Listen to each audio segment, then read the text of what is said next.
na mag-badminton kami together with my wife. Set ko lang exercise at badminton. Let's go! Gamit ko pala yung bago naming order na racket.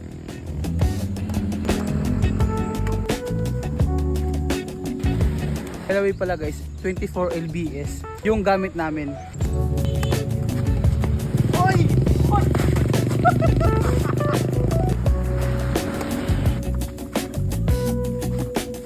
Gaan siya, matibay.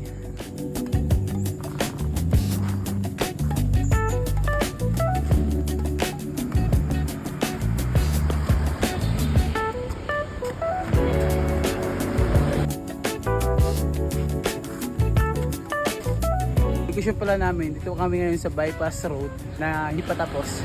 Kaya wala talagang dumadaan.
Currently, meron kaming 42 minutes. Currently, nagkaroon kami ng 42 minutes. 1,388 steps at 88 na calories. So, yun lang muna tayo guys.